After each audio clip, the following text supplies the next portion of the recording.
ഹൈക്കോടതി വിലക്ക് മറികടന്ന് സെക്രട്ടേറിയറ്റിന് മുന്നിൽ വീണ്ടും കൂറ്റൻ ഫ്ലക്സ്.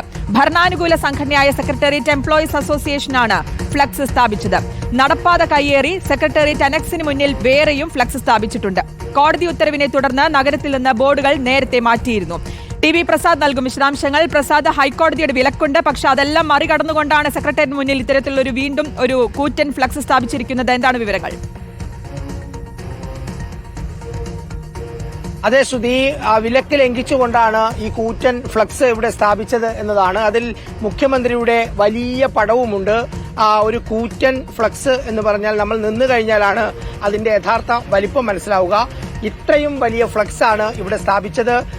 കോർപ്പറേഷൻ അധികൃതരും അതുപോലെ തന്നെ സംസ്ഥാനത്തിന്റെ പല ഭാഗങ്ങളിലും തദ്ദേശ ഉദ്യോഗസ്ഥർ വളരെ ശ്രമകരമായ ദൌത്യത്തിലൂടെയാണ് ഫ്ലക്സ് ബോർഡുകൾ ഒരു പരിധിവരെ പൂർണ്ണമായും മാറ്റിയത്.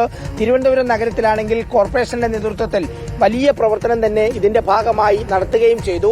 സെക്രട്ടേറിയറ്റ് പരിസരവും നഗരത്തിന്റെ ഭാഗങ്ങളിലുമുള്ള ലോഡ് കണക്കിന് ഫ്ലക്സുകളാണ് പുത്തരിക്കണ്ടം മൈതാനത്തിലേക്ക് മാറ്റിയതും അവിടെ നിന്ന് പിന്നീട് എടുത്തു നീക്കിയതും. അതിനിടയിലാണ്, അതായത് ഹൈക്കോടതിയുടെ ഏറ്റവും കടുത്ത നിലപാട് എടുത്തു നിൽക്കുന്ന ഈ ഒരു സമയത്താണ് മുഖ്യമന്ത്രിയുടെ പടത്തോടുകൂടി ഭരണാനുകൂല സംഘടനയായ സർവീസ് സംഘടനയായ സെക്രട്ടേറിയറ്റ് എംപ്ലോയീസ് അസോസിയേഷന്റെ കെട്ടിട ഉദ്ഘാടനത്തിന്റെ കൂറ്റൻ ഫ്ലക്സ്. ഇതും ഇപ്പോൾ നടപ്പാത കയ്യേറിയിട്ട് തന്നെയാണ്. കാരണം ഈ ഇന്റർലോക്കിട്ട വഴി ഇത് നടപ്പാതയാണ്, ഇങ്ങോട്ടേക്ക് കയറിയിട്ടുണ്ട്. ഇത്ര ഭാഗം കയറിയിട്ടാണ് ഈ ഫ്ലക്സ് വെച്ചിരിക്കുന്നത്. ഇത്രയും ദൂരവുമുണ്ട് ശ്രുതി. നമുക്ക് ഇവിടെ നിന്ന് നടന്നാൽ അറിയാം. ഇവിടെ നിന്ന് തുടങ്ങി, അതായത് സെക്രട്ടേറിയറ്റിന്റെ കന്റോൺമെന്റ് ഗേറ്റിലാണ്, അതായത് കന്റോൺമെന്റ് പോലീസ് സ്റ്റേഷൻ ഉൾപ്പെടുന്ന കന്റോൺമെന്റ് ഗേറ്റിലാണ് നമ്മൾ നിൽക്കുന്നത്. ഈ ഗേറ്റിന്റെ ഈ ഭാഗത്ത് ഏതാണ്ട് പൂർണ്ണമായി ഈ കൂറ്റൻ ഫ്ലക്സ് സ്ഥാപിച്ചു എന്നുള്ളതാണ് ഇതിലേറ്റവും പ്രധാനപ്പെട്ട കാര്യം. ഇവിടെ നിന്ന് നടന്നു നീങ്ങിയാൽ ഇത്ര നീളത്തിലാണ് ഈ ഫ്ലക്സ് ഉള്ളത്, അതും ഇത്ര ഉയരത്തിലാണ്. ആ കെട്ടിട ഉദ്ഘാടനം അതിന്റെ ഭാഗമായുള്ള ഫ്ലക്സിൽ മുഖ്യമന്ത്രിയുടെ കൂറ്റൻ പടത്തിനൊപ്പം CPIM ജില്ലാ സെക്രട്ടറിയും MLA കൂടിയായ വി ജോയിയുടെ പടവും വെച്ചിട്ടുണ്ട് എന്നതാണ്. നേരത്തെ പറഞ്ഞ കാര്യം അവിടെയാണ്. അതായത് അവിടെ 3 ഫ്ലക്സുകളുണ്ട്. അതിലൊന്ന് മുഖ്യമന്ത്രിയുടെയും ബിന്ദു മന്ത്രിയുടെയും പടം വെച്ചിട്ടുള്ള കോൺക്ലേവിന്റെ ഫ്ലക്സ്. അത് നടപ്പാതയിലേക്ക് കയറി നിൽക്കുന്ന രീതിയിലാണ് ഉള്ളത്. അതിന്റെ തൊട്ട് എതിർഭാഗത്ത് കുടുംബശ്രീയുടെയും വലിയ ഒരു ഫ്ലക്സ് ഉണ്ട്. മാത്രമല്ല മറ്റൊരു സംഘടനയുടെയും വലിയ ഒരു ഫ്ലക്സ് സെക്രട്ടേറിയറ്റ് അനക്സിന്റെ തൊട്ട് മുന്നിലുണ്ട്. ഇതിനേക്കാളൊക്കെ എത്രയോ മടങ്ങ് വലിപ്പത്തിലാണ് ഈ ഒരു ഫ്ലക്സ് ഇവിടെ സ്ഥാപിച്ചത് എന്നതാണ്. അതായത് നേരത്തെ CPIM നേതാക്കൾക്കും അതുപോലെ തന്നെ മറ്റ് സംഘടനാ ഭാരവാഹികൾക്കും ഒക്കെ ലക്ഷക്കണക്കിന് രൂപയുടെ പിഴയാണ് തദ്ദേശ സ്ഥാപനങ്ങളുടെ ഭാഗത്ത് നിന്ന് ഉണ്ടായത്. അവർക്കെല്ലാം നോട്ടീസ് കൊടുക്കുകയും ചെയ്തു പിഴയടക്കുന്നതിന് വേണ്ടി. അതിനിടയിലാണ് ഇങ്ങനെ ഒരു സംഭവം സെക്രട്ടേറിയറ്റിന് മുന്നിൽ ഉണ്ടായിരിക്കുന്നത്. മുഖ്യമന്ത്രി പോകുന്ന വഴിയാണ്, വരുന്ന വഴിയാണ്, അവിടെ തന്നെയാണ് മുഖ്യമന്ത്രിയുടെ കൂറ്റൻ പടത്തോടു കൂടിയുള്ള ഒരു ഫ്ലക്സ് സ്ഥാപിച്ചത് എന്നതാണ് ഏറ്റവും പ്രധാനപ്പെട്ട കാര്യം. ഞാൻ നേരത്തെ പറഞ്ഞതുപോലെ CPIM ജില്ലാ സെക്രട്ടറിയും MLAയുമായ വി ജോയിയുടെ പടവും അതിനോടൊപ്പമുണ്ട്.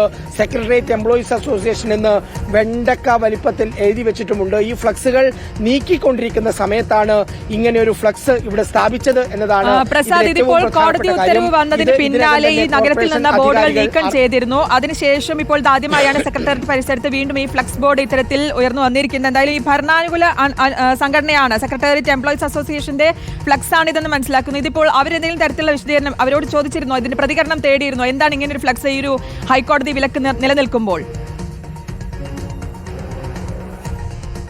അവര് ഹൈക്കോടതി വിലക്കിനെ കുറിച്ചൊന്നും പറയുന്നില്ല. അത് നമ്മുടെ കെട്ടിട ഉദ്ഘാടനത്തിന്റെ ഭാഗമായിട്ടുള്ള ഫ്ലക്സ് ആണ് എന്നുള്ളതാണ് അവരുടെ ഒരു വിശദീകരണം. അതല്ലാതെ കൂടുതൽ വിശദീകരണത്തിന് അവർ നിൽക്കുന്നുമില്ല. എന്തായാലും വിശദമായ ഒരു വിശദീകരണം കിട്ടുമോ എന്നുള്ളത് നമ്മൾ ശ്രമിക്കുന്നുമുണ്ട് ശ്രുതി. എന്തായാലും ഇത് കോർപ്പറേഷൻ വളരെ ഗൗരവത്തോടു കൂടി തന്നെയാണ് എടുത്തത്. കോർപ്പറേഷന്റെ അധികൃതർ ഇതിനകം തന്നെ ഈ കാര്യം അറിഞ്ഞിട്ടുണ്ട്. എത്രയും പെട്ടെന്ന് തന്നെ ഫ്ലക്സ് നീക്കാനുള്ള നിർദ്ദേശം കോർപ്പറേഷന്റെ ഭാഗത്ത് നിന്ന് നൽകിക്കഴിഞ്ഞു എന്നുള്ളതാണ് മനസ്സിലാക്കുന്നത്. അതിലൊരു വ്യക്തതയില്ല എത്ര സമയം കൊണ്ട് ഇത് നീക്കം ചെയ്യും എന്നുള്ളത്. എന്തായാലും ഒരു കാര്യം കാര്യം ഉറപ്പാണ്. ഇതൊരുപാട് സമയം ഇവിടെ ഉണ്ടാകാൻ സാധ്യതയില്ല. അങ്ങനെ ഉണ്ടായിട്ടുണ്ടെങ്കിൽ കൂടുതൽ കടുത്ത നടപടി ഒരുപക്ഷെ കോടതിയുടെ ഭാഗത്തുനിന്ന് ഉണ്ടായേക്കാം എന്ന ഒരു സ്ഥിതി നിലനിൽക്കുകയാണ്. കാരണം ഈ ഫ്ലക്സുമായി ബന്ധപ്പെട്ട വിഷയത്തിൽ അതിശക്തമായ ഇടപെടലാണ് ഹൈക്കോടതിയുടെ ഭാഗത്തുനിന്നുള്ളത്. അതിനിടയിലാണ് മുഖ്യമന്ത്രിയുടെ കൂറ്റൻ ചിത്രത്തോടുകൂടി മുഖ്യമന്ത്രി പോവുകയും വരികയും ചെയ്യുന്ന ഈ സെക്രട്ടേറിയറ്റിന്റെ തൊട്ട് മുന്നിൽ ഇത്ര വലിയ ഫ്ലക്സ് ബോർഡ് സ്ഥാപിച്ചത് എന്നുള്ളതാണ് ഇതിലേറ്റവും പ്രധാനപ്പെട്ട കാര്യം. ശ്രുതി, പ്രസാദ്, ഇതിപ്പോൾ നഗരസഭ ഇടപെട്ടു എന്നാണ് മനസ്സിലാക്കുന്നത് അല്ലേ? അപ്പോൾ അധിക നേരം ഇനിയിപ്പോൾ അത് അവിടെ ഉണ്ടാകില്ല, എത്രയും പെട്ടെന്ന് അത് അവിടെ നിന്ന് മാറ്റേണ്ടി വരും എന്നല്ലേ മനസ്സിലാക്കുന്നത്?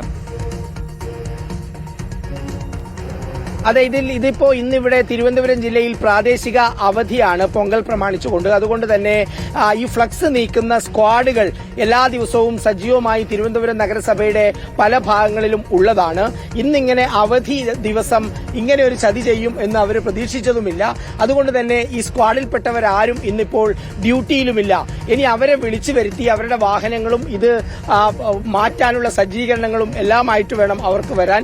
അതുകൊണ്ട് തന്നെ കുറച്ച് സമയമെടുക്കും എന്നുള്ളതാണ്. പക്ഷേ എന്ത് തന്നെയായാലും ഇന്ന് തന്നെ ഈ ഫ്ലക്സ് നീക്കാനുള്ള സാധ്യതയാണ് കാണുന്നത്. കാരണം അതല്ലെങ്കിൽ തിരുവനന്തപുരം കോർപ്പറേഷന് വലിയ വിമർശനം ഏറ്റുവാങ്ങേണ്ട നിലയിലേക്ക് കാര്യങ്ങൾ വരും. കാരണം ഇതിനകം തന്നെ വാർത്തയായിട്ടുണ്ട്, ആളുകൾ കാര്യങ്ങൾ അറിഞ്ഞിട്ടുമുണ്ട്. മാത്രമല്ല ശ്രുതി, നമുക്കിതാ ഇവിടെ നിന്ന് നടന്നാൽ മനസ്സിലാകും. അതായത് ഇവിടെ നിന്ന് ഇവിടേക്ക് ഇത്ര വീതിയുണ്ട്, ഇതാണ് നടപ്പാത. പക്ഷെ ഇവിടെ എത്തുമ്പോഴേക്ക് ഈ ഫ്ലക്സ് ഇങ്ങോട്ടേക്ക് ഈ ഭാഗത്തേക്ക് കയറ്റി വെച്ചിരിക്കുന്നു. അതായത് നടപ്പാത, ഇതുവഴി നടക്കുന്നവർക്ക് ബുദ്ധിമുട്ടുണ്ടാകുന്ന രീതിയിൽ തന്നെയാണ് ഇത് വെച്ചിരിക്കുന്നത്. ഈ ഭാഗം ഇങ്ങോട്ടേക്ക് പോയി ഈ ഭാഗം പൂർണ്ണമായി മറക്കുന്ന രീതിയിലാണ് ഈ ഫ്ലക്സ് ഇവിടെ വെച്ചത് എന്നുള്ളതാണ് ഇതിലേറ്റവും പ്രധാനപ്പെട്ട കാര്യം. ഭരണാനുകൂല സംഘടനയാണ് സെക്രട്ടേറിയറ്റ് എംപ്ലോയീസ് അസോസിയേഷൻ. അവരുടെ കെട്ടിടം 2025 ജനുവരി 16 ഉച്ചക്ക് 12 മണിക്ക് ഉദ്ഘാടനം ചെയ്യുന്നതിന്റെ ഈ ഫ്ലക്സ് ആണ് ഇപ്പോൾ വലിയ വിവാദത്തിലായിരിക്കുന്നത്. ഒപ്പം മുഖ്യമന്ത്രിയും വിവാദത്തിലായിരിക്കുന്നു. മുഖ്യമന്ത്രിയുടെ പടവും വലിയ വലിപ്പത്തിൽ ഇതിൽ അടിച്ചു വെച്ചിരിക്കുന്നു എന്നതാണ് ഇതിലേറ്റവും പ്രധാനപ്പെട്ട കാര്യം. ശരി, വ്യക്തമാണ്. ഹൈക്കോടതി വിലക്ക് മറികടന്നാണ് സെക്രട്ടേറിയറ്റിന് മുന്നിൽ വീണ്ടും കൂറ്റൻ ഫ്ലക്സ് പ്രത്യക്ഷപ്പെട്ടിരിക്കുന്നത്. ഭരണാനുകൂല സംഘടനയായ സെക്രട്ടേറിയറ്റ് എംപ്ലോയീസ് അസോസിയേഷനാണ് ഫ്ലക്സ് സ്ഥാപിച്ചത്. മുഖ്യമന്ത്രിയുടെ അടക്കം വലിയ പടമുള്ള ഫ്ലക്സ് ആണ് സ്ഥാപിച്ചിരിക്കുന്നത്. നടപ്പാത കയ്യേറിയാണ് സെക്രട്ടേറിയറ്റ് അനക്സിന് മുന്നിൽ വേറെയും ഫ്ലക്സ് സ്ഥാപിച്ചിട്ടുള്ളത്. ടി വി പ്രസാദാണ് വിശദാംശങ്ങൾ നൽകിയത്.